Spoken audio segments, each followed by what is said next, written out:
호감 없는 방법. 상대에게 집중해서 상대가 필요로 하는 것을 주세요. 상대가 세상에서 가장 중요한 사람이 되는 것처럼 만들어주세요. 마지막은 그 사람에게 자, 이번에 호감의 시작이라는 책을 내셨어요. 네. 사실 저도 호감, 전 매력이라는 걸 너무 중요하게 여기고 사람이 또 살아가는데 내가 사랑하고 사랑받는 게 거의 인생의 저는 구화를 차지한다고 생각하기 때문에 근데 그게 사랑을 받으려면 어쨌든 내가 호감이든 매력이 있어야지라고 생각하기 때문에 관심이 많은 주제인데 호감에 대한 책 내신 이유는 뭔가요? 네. 제가 원래 네. 지금 유튜브로 강의를 하기 전에는 사람들의 매력을 발견해주는 PD였어요. 그렇죠. 그 PD가 하는 일 중에 하나가 출연하는 사람들의 매력을 극대화해서 그 사람을 대중에게 어필하게 만드는 일이잖아요. 네, 라디오 PD님이시죠? 네, 라디오 PD였는데 제가 거의 2년간 아이돌과 스타를 매주 만났어요. 100팀이 넘는 스타들을 만나면서 네네. 원래도 매력이 있는 분들이었지만 이게 보니까 외모가 뛰어나지 않은 그러니까 개 중에는 외모 멤버가 아님에도 불구하고 있죠, 매력적이다. 있죠. 볼수록 이 사람은 점점 더 매력적이고 호감이 가고 더 인기가 많아지겠다 하는 분들이 보이더라고요. 그래서 그런 분들에게 배운 말과 행동과 많은 매력의 법칙들을 책에 담고 싶었습니다. 외모가 아니더라도 사람의 마음을 사로잡는 그 호감의 비결에 흥미가 가더라고요. 혹시 근데 아이돌 연예인 우리가 알 수 있는 유명한 분 딱 한 두세 분만 누구가 있었죠? 일단 아이유 씨 있었고 아이유님. 네, 아이유 씨는 제가 막 책에도 썼어요. 너무 좋아해서. 아이유. 그리고 그 당시 그룹 활동하셨던 분들 거의 다 배웠어요. 뭐 트와이스. 와. 아무튼 그때 다 만났어요. 네, 위너도 있었고. 자, 지금 근데 이제 외모가 호감의 전부가 아니라고 말씀하셨지만 살면서 느낀 거는 외모가 네. 굉장히 중요한데 외모가 호감에 차지하는 비중 어느 정도 된다고 보시고 그리고 외모 상관없이 호감을 느끼게 하는 방법은 뭘까요? 사실 히렌체님은 잘 못 느낄 수 있습니다. 너무 이쁘시고 이제 여성으로서 매력이 있기 때문에 하지만 저 같은 오타쿠 같은 애들은 이런 거 있잖아요. 그 공기가 없는 사람이 그 소중함을 알듯이 저는 살면서 이제 전 어릴 때 별명이 동남아시아였거든요. 워낙 이제 그쪽 편분들을 담다 보니까 필리핀, 뭐 캄보디아, 네팔, 뭐 사우디아라비아 이런 별명을 많이 들었는데 그래서 외모가 참 많이 중요하구나. 왜냐면 첫인상을 결정 지어버리니까. 맞아요. 이 책에서도 그 얘기 나오잖아요. 사람이 첫인상이 0.1초인가 뭐 1초 만에 결정된다. 네. 근데 거기서 솔직히 내면의 것들을 어떻게 알아? 맞아요. 어필하기가 힘든 시간이죠. 맞습니다. 자, 외모. 호감 차지하는 비중 그리고 외모 상관없이 호감 느끼게 하는 방법 뭔가요? 그래서 김 작가님께서 말씀하신 것처럼 네. 많은 심리학자들도 막 연구를 하잖아요. 네. 외모가 중요할 수밖에 없다는 결과들이 분명히 많아요. 우리가 다 알고 있고. 근데 그럼에도 불구하고 이거는 첫인상이고 어떻게 보면은 그냥 1차 테스트 같은 거고요. 그 2차 면접, 3차 면접까지 통과를 해서 그 회사에 오래 다니는 사람들 같은 느낌. 그리고 계속 이 사람을 더 잘 되게 도와주고 싶은 사람들은 전 따로 있다고 생각하거든요. 그러니까 1차 통과를 했다고 해서 최종 면접까지 가는 게 아니듯이 외모는 그냥 1차일 뿐이고 그게 아닌 다른 매력들을 보여주시는 분들이 전 되게 롱런한다는 것을 많이 봤습니다. 그래서 저의 얘기를 아까 좋게 해주셨는데 사실 저도요 외모에 신경을 안 쓰고 막 이렇게 안경을 쓰고 막 이렇게 뭐 씻지도 않고 다듬지 않고 나가면 밖에 있는 점원분들이나 그런 분들도 대우하시는 게 되게 다른 걸 느끼거든요. 느끼죠. 네, 그래서 저의 태도도 제가 이렇게 딱 이렇게 어깨를 피고 제대로 하지 않고 좀 움츠러들어 있지. 움츠러들고 막 이렇게 하면은 네. 같이 그렇게 대우를 하시더라고요. 그래서 사실 우리가 외적으로 풍기는 것도 사실 무시할 수 없는 것이 현실이다라는 말씀을 먼저 드리고 싶어요. 그래서 중요하지만 우리가 바꿀 수 없는 것에 집착하는 게 얼마나 되게 힘든 삶이에요. 그래서 저는 외모는 어느 정도 우리가 바꿀 수 있는 것이 한계가 있다면 그 이상의 것을 투자하는 게 훨씬 더 그 사람을 매력적으로 보이게 한다라고 말씀을 드리고 싶어요. 사실 그리고 이것도 있어요. 외모는 호불호가 있습니다. 호불호는 있죠. 네. 그 누군가는 이제 김 작가님께서 저를 좋게 봐주시듯이 누군가를 더 좋게 봐주시겠지만 또 누군가의 입장에서는 조금 다를 수 있죠. 네, 너 그 정도 아니야. 뭐 너가 뭐 우아해. 뭐 할 수도 있어요. 그래서 이게 얼마나 주관적인 영역인가를 저는 일을 하면서 되게 많이 발견했습니다. 절대 미라는 게 없는 것 같아요. 그러니까 어느 정도의 비율은 있지만 뭐 아주 상위 몇 프로로 가면 있을 수도 있지만 대부분의 우리는 그렇지 않다고 생각하거든요. 그래서 이 외모와 상관없이 좀 매력적으로 느껴지는 분들은 첫 번째 아주 독특한 본인만의 뭘까? 취향이 있더라고요. 저한테 필요한 건 알려주세요. 빨리. 결혼해야 됩니다. 본인만의 취향이 있는 분들을 보면요. 그 취향이 좀 남다르고 그 취향에 열정이 있을 때 그 사람한테 아우라가 나는 경험을 저는 되게 많이 매력적이지. 했어요. 네. 뭐 LP라든가, 네. 뭐 테니스라든가, 맞아요. 뭐 어떤 분야든. 이게 저는 열정이나 애정도 전염이 된다고 생각하거든요. 그러니까 심리학자들이 그런 얘기 하잖아요. 웃으면 우리에게는 거울 뉴런이 있어서 따라 웃는다. 근데 저는 그 거울 뉴런이 애정과 열정도 전염성이 있어서 똑같이 이 사람의 밝고 행복해하는 에너지를 예, 우리가 그걸 받는다고 생각을 해요. 그렇죠. 그래서 만나고 나서 되게 기분 좋았던 출연자가 있어요.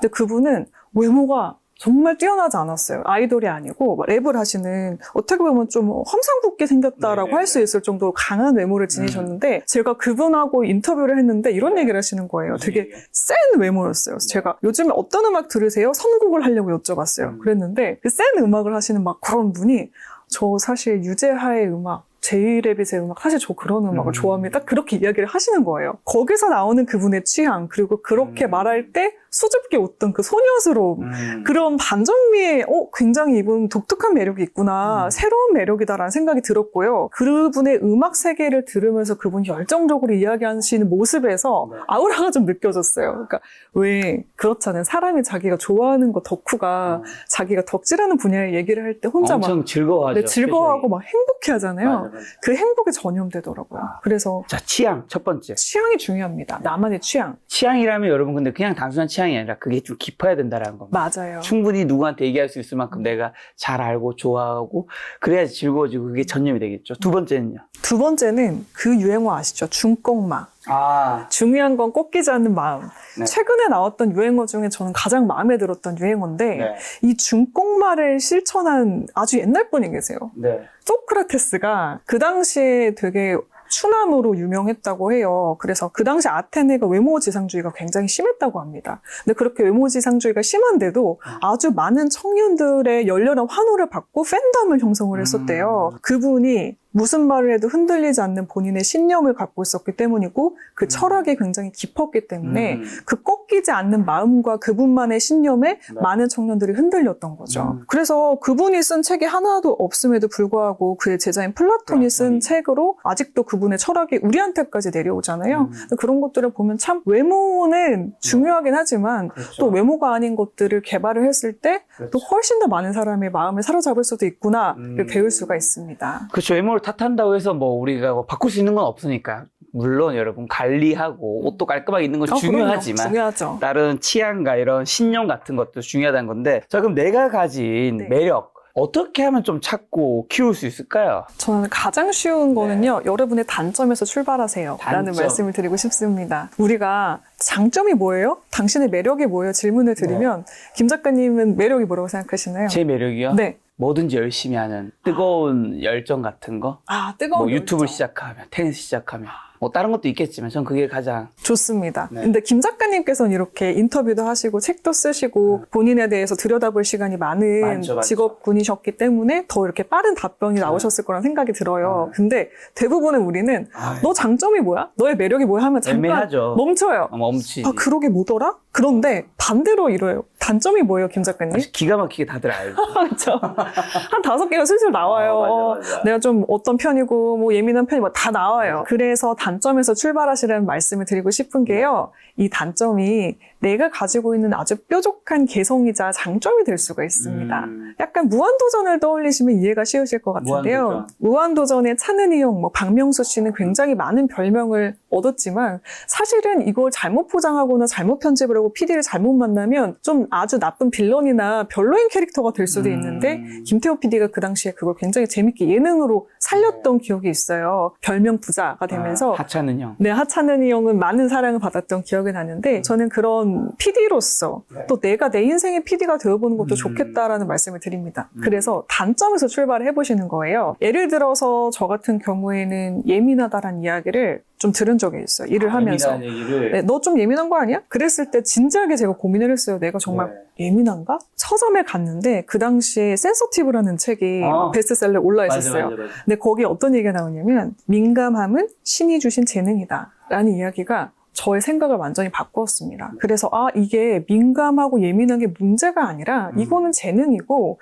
왜 재능인지를 들여다보니까요. 예민한 사람의 민감한 만큼 행복도를 더 크게 느끼는 재능을 가지고 있대요. 더 많은 것을 느낄 수 있는 재능. 그래, 그럼 내가 하는 일에 그걸 활용해보자. 그리고 다른 사람을 더 이해하는데 그걸 써보자. 라고 마음을 고쳐먹게 되는 계기였습니다. 그래서 제가 그때 이후로 사람들에게 이렇게 말하고 다녔어요. 누가 예민하다고 하잖아요. 그러면 저 예민하기도 하지만 섬세합니다. 라고 예민한 게 아니라 섬세해요. 라고 이야기를 하면서 저 자신도 스스로를 세뇌시켰거든요. 그렇게 좀 단점에서 출발한 장점으로 바꿔보시고요. 긍정의 단어로 리프레이밍 해보실 것을 추천해드리면서 그렇게 본인의 매력을 찾아가셨으면 좋겠습니다. 근데 안 그래도 책에서 단점을 이렇게 좋게 보는 부분을 봤는데, 그럼 장점을 당연히 어필하는 게, 장점을 매력으로 만드는 게 사실은 더 효율성이 가성비가 좋은 거잖아요. 이건 뚜렷한 나의 확실한 그거니까. 그렇죠. 그런 얘기는 별로 좀 적었던 것 같아서 그런 방법은 없을까요? 맞아요. 장점은 근데 제가 굳이 다루지 않은 게 많이 알고 계실 거예요. 그리고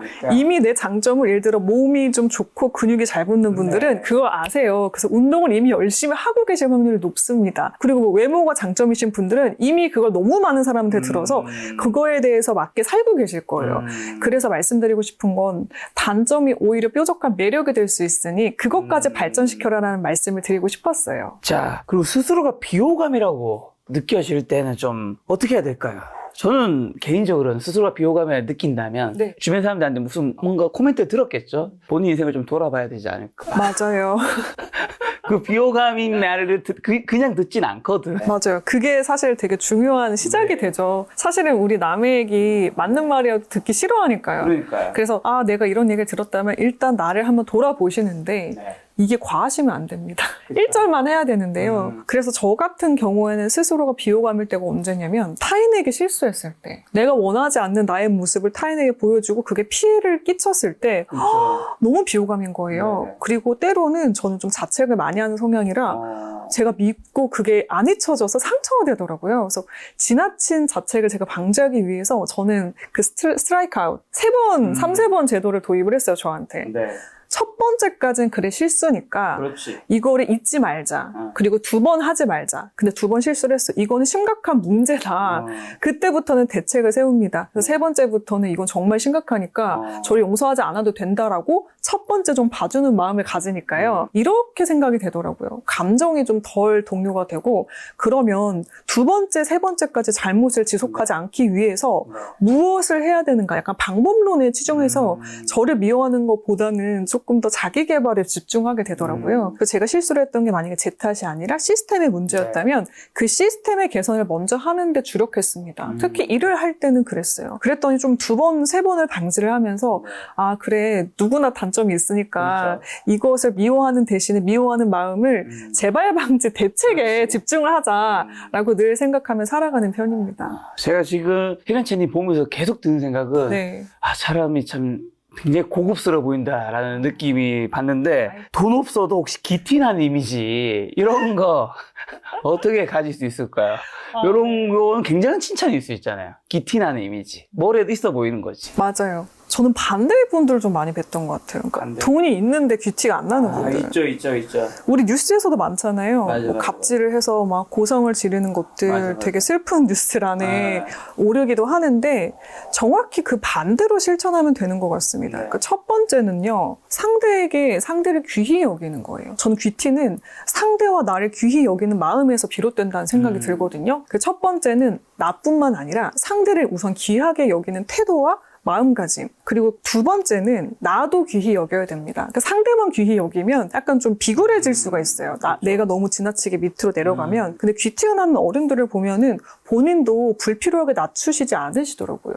본인에 대한 불필요한 자기 비하라든지 뭐 칭찬을 했을 때 너무 깎아내리지 않고 그걸 그냥 겸손하게 고맙습니다 라거나 앞으로 더 열심히 해야죠 라는 말로 담백하게 받으시더라고요. 그래서 그렇게 본인도 귀히 여기시고 3번째는 본인에 대한 성찰 주말이나 객관화가 되게 잘 되어 있으시더라고요. 그러니까 본인의 삶을 귀하게 여기고 또 앞으로 나가는 것에 진심이시기 때문에 그렇게 세 가지 삼박자를 갖추신 분들을 보면은 저분 되게 귀티난다 라는 생각이 듭니다. 상대를 귀하게 여기고 나를 귀하게 여기고 객관화를 좀 잘하면 저는 왜 기티가 안 나 보이죠? 나 이렇게 하고 있는데 진짜 아니, 귀티 시청자를 나잖아요. 기티나게 생각하고 그럼요. 저도 소중하게 생각하는데 최고의 품격 있는 채널이고 저희 아버지가 채널은 보시잖아요. 품격이 있지만 저는 기티가 나 보이진 않아요. 자, 그러면 그리고 저는 히렌체님 채널을 보면서도 이게 외적인 건지 목소리 때문에 그런 건지도 몰라도 굉장히 뭔가 지적이라는 느낌은 받는데 지적인 매력은 좀 어떻게 키울 수 있을까? 이게 사실 어떤 말도 보면 똑같은 말도 하는데 어떤 사람은 되게 지적으로 보인다. 이런 사람들이 있잖아요, 진짜. 맞아요. 사실은 말은 똑같거든. 근데 약간 좀 다르더라고요. 맞아요. 일단 첫 번째는 네. 본인의 생각을 기록하시는 겁니다. 네. 총 3가지가 있는데요. 기록을 통해서 나만의 지식이 그냥 알고 있던 지식이 나만의 지식이 됩니다. 특히 왜 우리 그런 얘기 있잖아요. 책을 몇 권 이상 쓰면 그 사람은 전문가가 된다. 한국에선 특히. 네, 그게 왜인지를 알 것 같아요. 그냥 우리가 알고만 있던 지식을 누군가에 알려주는 건 되게 힘듭니다. 그걸 내가 정말 알고 있는지도 모를 때도 많고요. 맞아. 그런데 책을 쓰거나 기록을 통해서 한번 정리를 하면요. 그게 오롯이 내 것이 되더라고요. 그래서 이게 지식이 되고 내 것이 되었기 때문에 상대에게도 지적으로 이거를 강의를 할 수 있는, 말을 할 수 있는 사람이 됩니다. 그래서 여러분들이 어떤 것을 알게 되셨고 이것에 대한 인사이트가 생기셨다면 그냥 흘리시는 게 아니라 뭐 일기를 통해서 아니면 블로그에 포스팅을 통해서 아니면 또 책을 쓰자는 목표를 가지시고 원고를 써보시는 것도 되게 좋은 방법이 되고요. 두 번째는 텍스트가 아닌 컨텍스트를 읽으셨으면 좋겠습니다. 컨텍스트. 네, 약간 맥락, 숨은 이야기들을 좀 읽으셔야 되는데요. 가끔 왜 이런 얘기 있잖아요. 요즘 세대는 문해력이 떨어진다. 네, 그게 텍스트만 읽기 때문이 아닌가 싶어요. 그냥 현상을 볼 때도 이게 왜 이런지 그 배경을 고민해 보시고 질문해 보시고 삐딱해지셔야 됩니다. 요즘 얼마나 가짜 뉴스가 많아요. 그럴 때 그냥 그 뉴스를 보고 1차원적으로 이해하고 그렇구나, 저 사람이 잘못했네 라고 선동되기보다는 스스로 점검하실 때 저는 삐딱해 보는 게 굉장히 큰 도움이 된다고 생각하는데요. 저게 진짜 사실이야? 그리고 한번 혼자 스스로 찾아보시는 거예요. 상식적으로 생각해봐야지. 네, 그리고 누군가 지식을 이야기했다면 그 진짜야? 논문이 있어? 책이 있어? 찾아봐요, 출처를. 그러면은 그 이야기의 신뢰성을 다시 갖고 내가 그거를 팔로우하는 것처럼 삐딱해 볼 것. 두 번째는 질문해 볼 것입니다.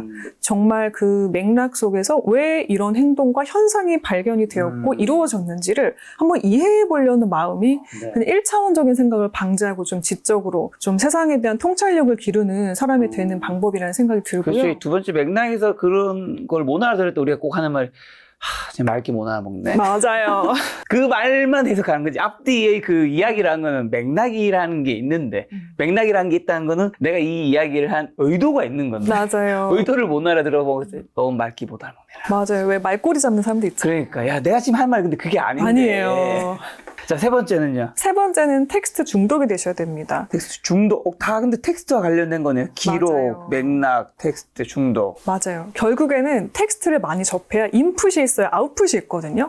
지식을 갖고 이것을 표현하기 위해서는 투입이 많으셔야 됩니다. 그래서 세 번째로는 절대적인 텍스트의 양을 늘리는 것도 도움이 돼요. 그래서 제가 한참 잘 아시겠지만 언론고시 시험 이런 거 볼 때 사람들이 막 글쓰기 시험도 보고 신문도 많이 읽고 하잖아요. 그때 처음 배웠습니다. 내가 텍스트를 계속 읽고 투입을 하는 것이 내 삶에 얼마나 큰 비약적인 내 발전이 이루었는지 단기간에 느꼈거든요. 그래서 그렇게 취준생 때 배운 것들을 삶에서 잊지 않고 늘 적용하려고 하는데요. 가장 쉬운 실천법 중에 하나가 저는 휴대폰으로 브런치 혹은 어떤 사설을 꾸준히 읽는 거예요. 브런치 글. 네, 글이나 아침 식사 말고. 네, 브런치 글로 가셔서 누군가를 팔로우하시고 그 사람의 주장을 처음부터 끝까지 읽어보시면서 비판적 사고를 해보는 것, 그리고 또 사설을 읽으면서 어떤 사안에 대해서 내 생각을 또 정리해보는 것. 그러니까 꾸준히 그건 되게 읽기가 쉽잖아요. 휴대폰 하나 갖고 다니면서 출퇴근길을 그런 식으로 활용하시는 것도 방법입니다. 저는 되게 좋다고 생각하는 게, 저는 아침에 일어나면 이제 뭐 주말 같을 때는 책 같은 거 보거든요. 그러니까 책을 보면 우리가 안 보던 분야의 책을 보다 보면 사실, 그리고 책이라는 게 내가 주로 안 쓰는 단어들도 나오잖아요. 사람이 거의 자기가 쓰는 단어 그 안에서 보통 어휘를 사용하거든요. 근데 그 책에서 어떤 단어가 딱 새롭게 보였는데 괜찮았어. 그럼 그날 나가서 내가 친구들 만날 때 그 단어를 쓰고 있다. 맞아요. 그러니까 내가 이제 내 정보가 나한테 들어온 거지. 김 작가님은 약간 웃기려는 욕심 있으세요? 약간 크게는 없는데 조금은 있죠. 그쵸? 네. 그 웃기는 편하게 말. 하고 싶은 맞아. 이 분위기. 저는 좀 웃기려는 욕심이 있어요. 그래서 웃긴 표현을 접했을 때 네. 그거를 기록해 놓습니다. 그래서 그거를 정리해서 기록해 놓고 메모장에 넣어 놓으시는 것도 방법이 돼요. 또 내가 가진 이미지랑 나의 추구미가 다를 때는 어떻게 해야 하는가? 예를 들면 방금 전에 이제 네. 히란체님 말씀하신 것처럼 어떻게 보면 히란체님 우리가 딱 봤을 때도 굉장히 고급스러운 이미지인데 웃기고 싶어하는 그런 것도 있는 건 어떻게 보면 좀 다를 수도 있잖아요. 맞아요. 이런 게 모든 사람한테 있을 텐데 이거 어느 방향으로 가야 되죠? 해보셔야 됩니다. 해봐야 된다. 해봐야 적정 수위를 찾으실 수 있는데요. 저 같은 경우는 대학교 1, 2학년 때 20대 초반에 락에 빠져서 되게 그 헤비한 락커처럼 되고 싶었던 시절이 있었어요. 한예종 영화과 졸업하셨죠. 굉장히 좋은 대학이죠. 근데 거기서 제가 밴드부에서 기타를 쳤거든요. 근데 그때 제 마음속에 불이 있고 락이 있고 세상에 대한 막 반항심, 열정, 막 부시려는 어떤 마음이 있었어요. 근데 그거를 그 당시에 막 음악적으로 혹은 나의 패션으로 풀었는데 나중에 그걸 기록을 해서 객관화시켜서 보는데 너무 안 어울리는 거예요. 그래서 그 객관화시킨 기록을 한 번쯤 들여다보시고요. 해보시고 기록을 해서 나를 보시면 적정 수위를 어떻게 나에게 맞게 조절해야 될지를 스스로 좀 찾으실 거예요. 그래서 저는 그 제 안의 락을 어떻게 풀었냐면요. 말과 글로 풀기로 마음먹었습니다. 이걸 외모나 다른 행동으로 하기에는 좀 저와 맞지 않는다는 어색한 느낌이 들었고요. 적어도 좀 어떤 솔루션을 드릴 때 한 가지 정도의 좀 되게 락킹한 또 재미있는 요소, 불을 넣으면 사람들이 그걸 되게 좋아하시더라고요. 저의 개성이 되고요. 예를 들어서 제 유튜브 영상들 중에 좀 많은 사랑을 받았던 것 중에 하나가 개소리 대처법이 있어요. 그런데 제 인상이나 제 방송 경력을 보면 개소리라는 말이 좀 안 어울리잖아요. 그래서 일부러 썸네일에 그 개소리엔 이런 걸 강하게 넣었던 기억이 있어요. 그랬더니 이렇게 생긴 바르게 말하는 사람이 개소리를 넣었다. 그런 식으로 저는 좀 중화를 시키면서 저의 스타일대로 제가 원하는 추구미를 넣는 방법을 찾았습니다. 그래서 꼭 해보시고요. 기록해보시고 나에게 맞춰서 조율해보실 것을 추천해드립니다. 야, 이게 근데 어떻게 보면 가진 이미지랑 추구미가 가진 이미지는 뭔가 내가 원래 잘하는 거고 추구미는 내가 좋아하는 것 같다는 생각도 드네요. 맞아요. 보통 사람들도 좋아하는 일, 잘하는 일 사이에서 막 고민하잖아요. 그래서 그거를 고민을 했을 때 나의 개성이 되고 아까 말씀하신 것처럼 좀 입체적인 매력이 돼요. 반전미가 되어서 매력이 다양해집니다. 자, 근데 우리가 사실 제가 자기계발 전문가긴 하지만 이런 말은 하면 좀 죄송스럽긴 하지만 거의 대부분의 사람은 저는 평범하다고 생각합니다. 그럼요. 누구나 재능이 있다고 생각하진 않아요. 왜냐면 누구나 재능이 있다면 누구나 잘 안 된 거는 그 사람이 열심히 살지 않은 거잖아요. 그렇잖아요. 그럼 좀 슬프죠. 슬프잖아요. 네. 누구나 손흥민 선수 같은 축구의 재능이 있지 않기 때문에 우리가 열심히 해도 쉽게 빛을 발휘하는 게 어렵다고 저는 생각하는데 맞아요. 애매한 재능 가지고 있다는 생각 들 때 이거 어떻게 해야 될까요? 사실 애매한 재능이 뭘 포기도 못하게 만들고 맞아요. 어떻게 해야 될까요? 제가 앞서 예종을 나왔다고 소개해 주셨잖아요. 그러니까요. 예종에서 가장 많이 마음 아팠던 부분이 바로 이 부분이었어요. 그러니까 거기 예체능이 얼마나 뛰어난 인재들이 영화 연출가가 되고 싶어서 큰 꿈을 품고 학교에 들어갔는데 갔는데 저는 연출에 소질이 없는 거예요. 그러니까 애매한 재능을 갖고 있는, 그렇다고 포기할 수도 없고 그러니까. 애매한 사람인 거예요. 근데 애매하니까 장점이 하나는 있더라고요. 뭐죠? 질투심이에요.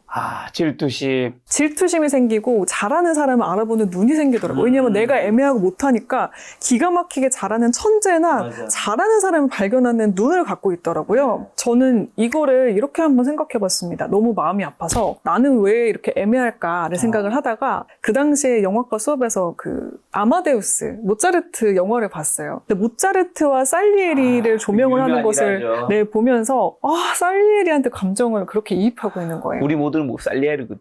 우리 모두 살리에리죠. 모차르트는 많지 않아? 맞아요. 그 천재를 질투하는 살리에리 같더라고요. 맞아, 제 맞아. 모습이. 그런데 한편은 이런 생각도 들었습니다. 저렇게 시기하고 질투하고 또 그 뒷면에는 모차르트의 재능을 굉장히 사랑하더라고요. 그의 음악을 덕질하는 그 덕후의 모습까지 발견되었어요. 저거 재능인데? 라는 생각이 들었어요. 저렇게 모차르트는 반대로 생각하면 저렇게 잘하는 사람을 보기보다는 자기 세계에 심취하는 사람이잖아요. 근데 살리에리가 만약에 현대에 태어났으면 굉장히 뛰어난 프로듀서가 되었을 수도 있겠다라는 생각이 들었습니다. 누군가의 음악을 프로듀싱하고 오히려 그걸로 인해서 본인을 드러내는 사람이 되었을 수도 있어요. 근데 과거에 그 당시에는 음악을 잘하는 클래식 뮤지션들이 더 주목을 받던 네, 시대잖아요. 저는 그래서 제가 연출가가 되었다고 생각을 해요.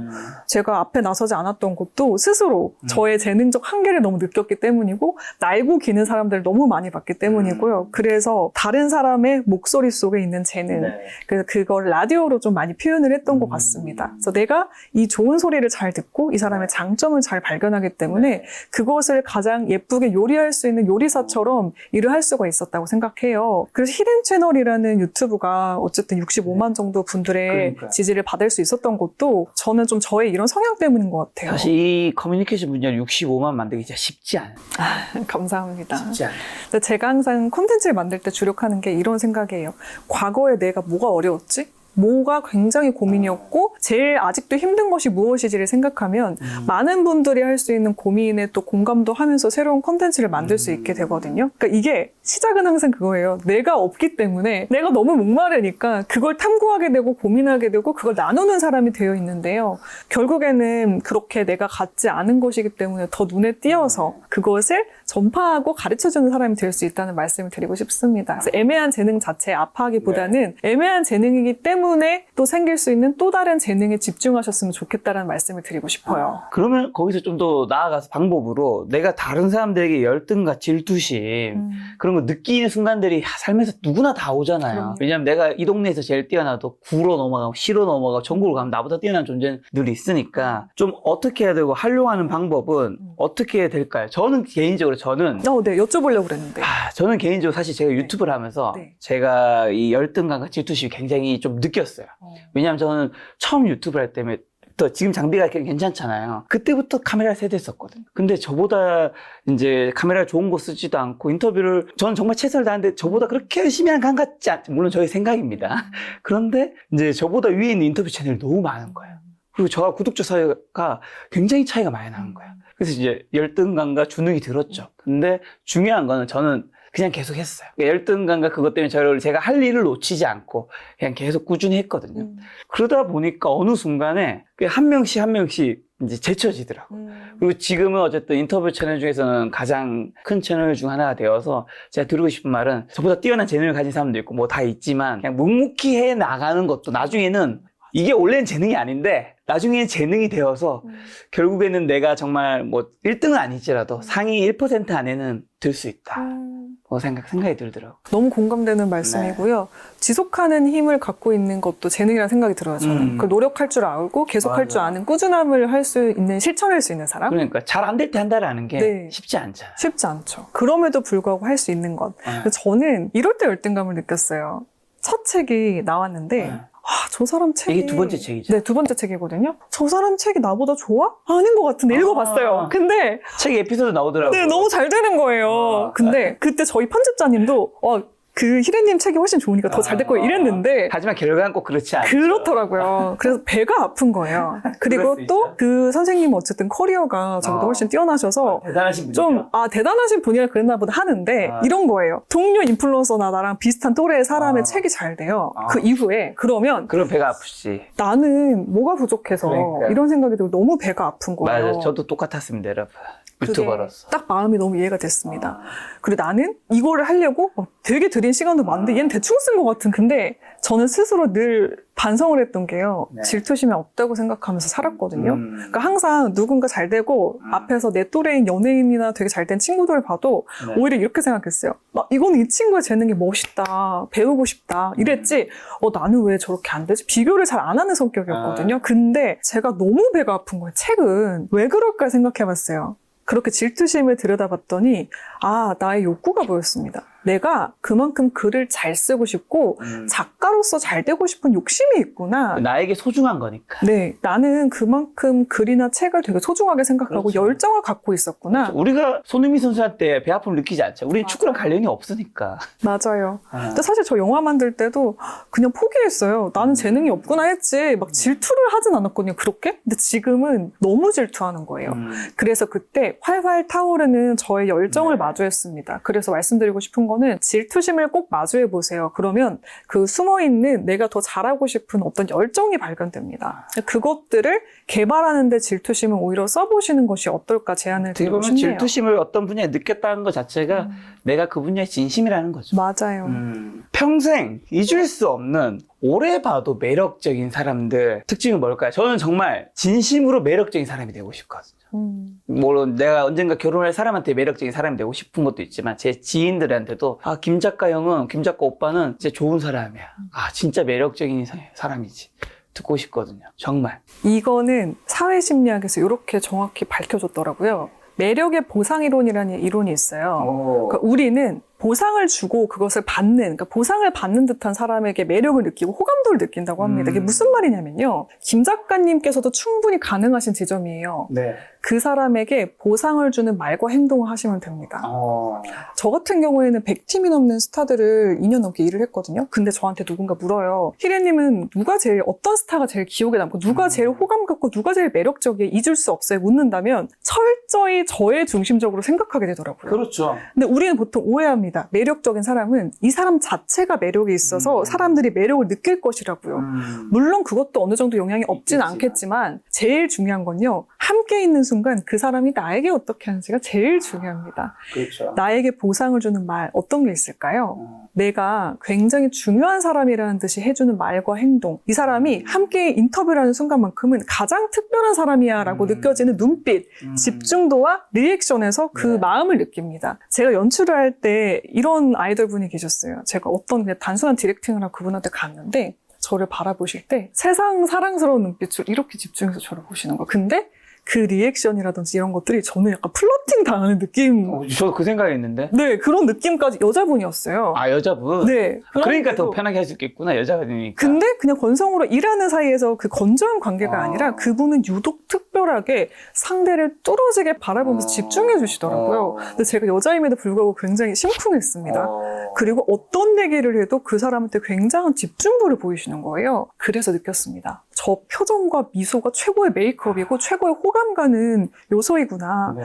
그분 그 이후로 솔로 앨범 냈는데 승승장구하시고 너무 잘 되시거든요. 그 이유를 전 알겠더라고요. 그 사람이 함께 있는 사람한테 얼마나 잘하는지. 누군데요? 칭찬이니까. 칭찬 내보내도 돼요? 응.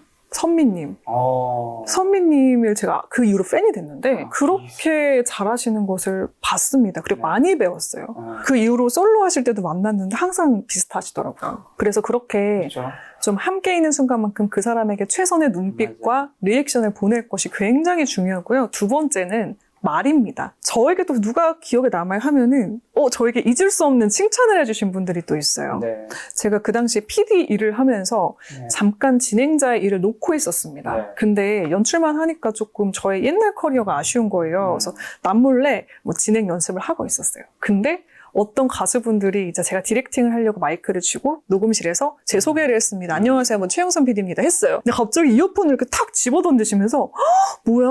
PD님 목소리 왜 이렇게 좋아요? 두 분이 동시에 그러는 거예요. 근데 제가 그 말을 듣고 싶었었나 봐요. 그때 그 말이 저에게 엄청난 용기와 응원의 말이 되었습니다. 그러니까 마치 당신 지금 연습하는 거 괜찮고 지속해도 돼요. 그리고 진행자 커리어 이어가세요. 더 해도 인정받을 수 있어요. 라는 말처럼 들렸어요. 저에게 필요로 하는 말이었기 때문입니다. 그 사람이 듣고 싶어하는 칭찬을 해주세요. 잊지 못할 칭찬이 될 겁니다. 혜련진이 인터뷰를 하는데 느껴진 전반적으로 칭찬이 좀 고팠던 것 같기도 하고. 근데 칭찬을 되게 좋아하시는군요. 저의 얘기라고 생각하시죠? 너무 좋은 말씀인데 제가 책에도 썼어요. 연구 결과가 있는데요. 미국에서 집단을 세 집단으로 나눠서 실험을 했습니다. 한 집단에게는 긍정적인 말만 했고요. 두 번째 집단은 긍정과 부정의 말을 섞어서 했고요. 마지막 집단에게는 부정적인 말을 한 다음에 호감도를 조사했어요. 근데 우리 보통 이렇게 생각하잖아요. 너무 칭찬만 하면 아부하는 것 같고. 그러니까. 너무 접대형 멘트. 네, 너무 저 사람, 가도해. 좀 느끼하다. 근데 사람의 본성이 그렇대요. 이 느끼하고 설사 그 말이 아부라는 느낌이 들더라도 그 사람에게 호감을 가질 수밖에 없는 것이 인간 본성이라고 합니다. 그래서 저도 그렇게 칭찬을 듣고 그분을 잊지 못했나 봐요. 그래서 우리가 뻔함에도 불구하고 상대에게 칭찬을 던지고 긍정적인 말을 해야 되는 이유라고 말씀드리고 싶고요. 말 한마디라도 예쁘게 하면 서로 좋잖아요. 가끔 저는 이런 분들이 있어요. 근데 너무 느끼해요. 칭찬 그렇게 하면 나 못하겠어요. 그러면 저는 오히려 근데 나 느끼한 거 좋아하는데 이렇게 말해버리거든요. 그러면 갑자기 좋아요? 그럼 더 해드릴게요 하면서 막 이야기를 하는 판이 바뀌는 것을 느낄 수가 있었어요. 그래서 좀 나부터 오글거리더라도 한번 실천해 보시면 좀 좋은 분위기를 만들 수 있다는 말씀을 드리고 싶습니다. 어떻게 보면 이 칭찬하는 말과 관심과 애정이라는 게 그 사람에게 얼마나 이제 집중하냐지잖아요. 우리가 대화할 때도 보면 어떤 분들은 이제 대화하면서도 근데 어떻게 됐어? 이렇게 하는 분들 사실 요즘 되게 많잖아요. 맞아요. 이런 거 자체가 내가 상대방에게 난 너한테 지금 크게 엄청 관심이 있진 않고 대화도 그렇게 집중하지 않는다는 느낌을 주기 때문에 맞아요. 나를 덜 매력적으로 보이게 하는 요소라는 거기가 되겠네요. 제일 중요한 게 사실 어떻게 보면 마지막 세 번째 요소인데요. 세 번째. 이렇게 눈빛과 말만 하면 잊혀질 수도 있는데 절대 평생 잊을 수 없는 사람이 되는 방법 중에 하나는 행동입니다. 행동. 이 사람이 필요로 하는 것을 제공해 주잖아요. 첫 번째, 두 번째를 해주고 두 번째까지 하면, 세 번째까지 하면 이 사람은 평생 잊을 수 없어요.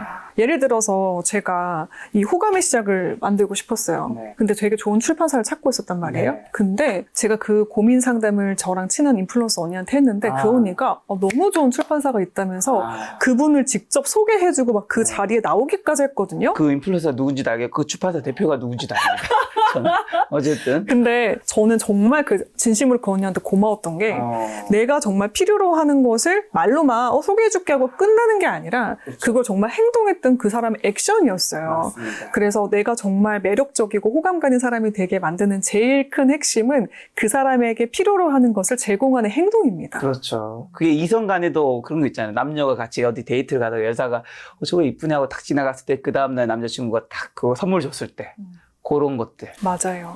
결국 호감 매력은 사실 이성 간에 가장 크게 느끼고 싶은 거잖아요. 저도 마찬가지. 저는 여자한테고 여성분 남자한테겠지만 그러니까 동성 이런 거 다 제쳐두고 이성 간에는 어떻게 하면 내가 좀 매력적인 사람으로 어필이 좀 될 수 있을까요? 이제 제가 남자니까 남자는 어떻게 하면 여성분이시니까 매력적인 사람으로 비출 수 있을까요? 저는 이 말씀을 드리고 싶습니다. 그냥 연애로 단순 재미가 아니라 이 이성과는 평생을 함께하고 싶다 하시려면요.